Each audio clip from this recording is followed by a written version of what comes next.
It began as an ordinary summer afternoon. No chaos. No alarms. Just the quiet hum of life in the Canadian prairies. But above the city of Edmonton, the sky was preparing something else. At first, it was subtle, a strange heaviness in the air, a sky that shifted from blue to gray, then to an eerie shade of green. People looked up, confused, unaware they were staring into the mouth of a killer. Then it struck. A vortex of violence dropped from the clouds without mercy, roaring across neighborhoods, swallowing homes, flipping semis, and ripping steel from its bolts. Trees twisted like paper. Walls exploded. Lives changed, or ended, in seconds. This wasn't just a tornado.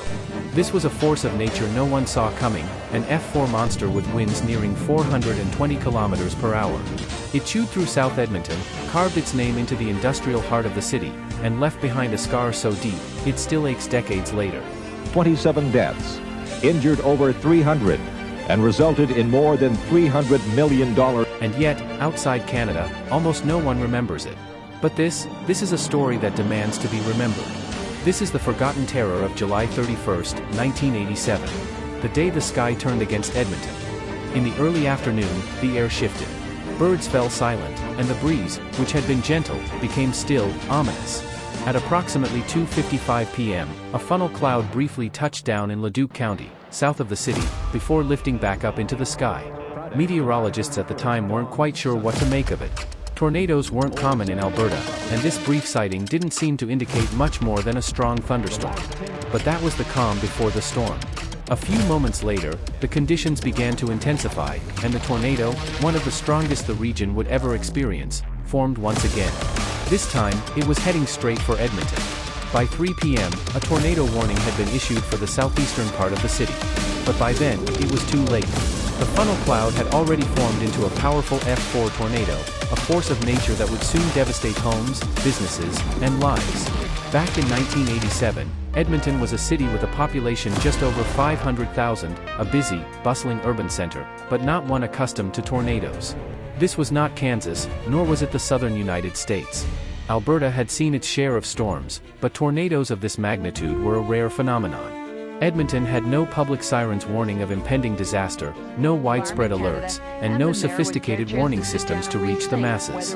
Information was limited, and in the days before smartphones and instant messaging, the people of Edmonton had no way of knowing just how close disaster was. For many, the first sign of the tornado's deadly approach was the strange, greenish tint that began to appear in the sky, a terrifying sign that a storm was not only nearby but was taking shape into something far more catastrophic. At 3:30 p.m., the tornado struck the first residential area, Mill Woods, a relatively new suburban neighborhood that had been growing rapidly over the years. It was home to families, schools, parks, and small businesses, all living under the bright sun of a typical summer afternoon. The first signs of trouble were the winds. Initially, they were gusts, strong, rattling winds that sent a chill through the bones of anyone who happened to be outside. It was an odd, unsettling feeling, but most people didn't yet understand the severity of what was coming. And then, without warning, the tornado arrived. With winds reaching up to 400 kilometers per hour, it tore through the city like a ravenous beast. Homes were picked up like toys, torn apart and scattered across the streets. Cars were flipped upside down and tossed around as if they were nothing more than paperweights. Streets that had been bustling with activity only minutes before were now eerily silent. The tornado was so powerful that trees were uprooted from their roots, sending massive branches flying into the air.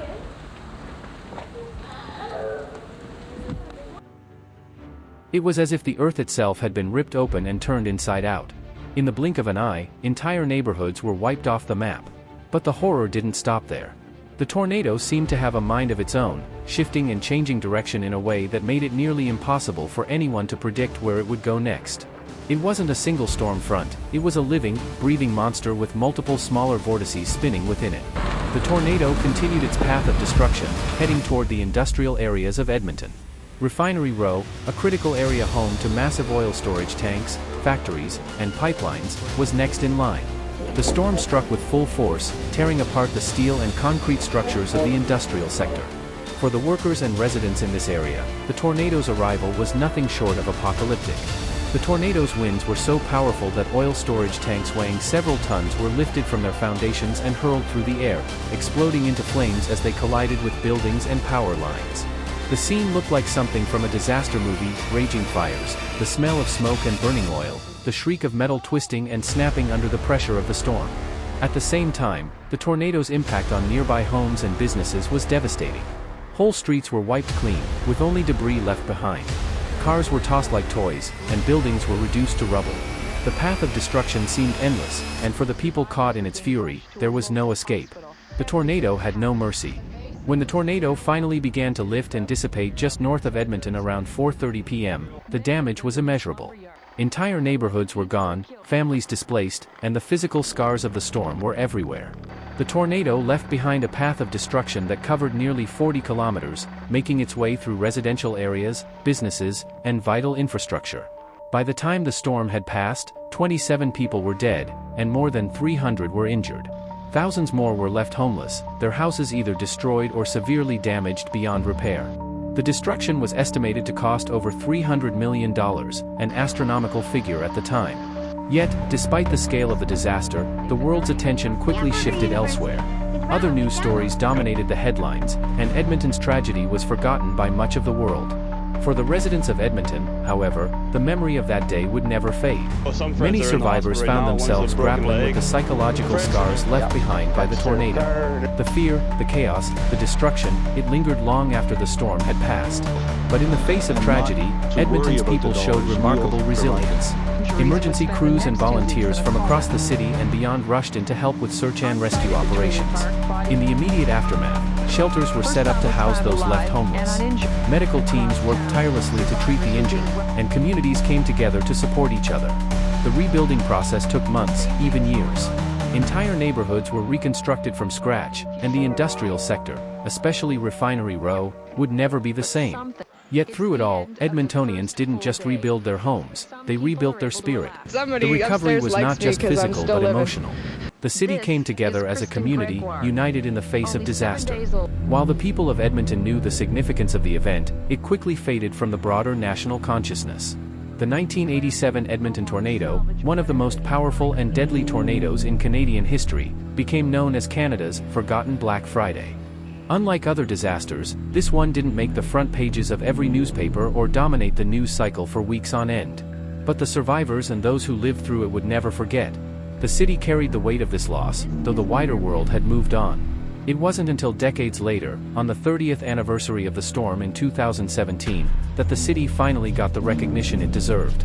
With new documentaries, articles, and retrospectives, Edmonton's Black Friday was once again brought into the public eye, ensuring that the stories of those lost and the bravery of the survivors would not be forgotten.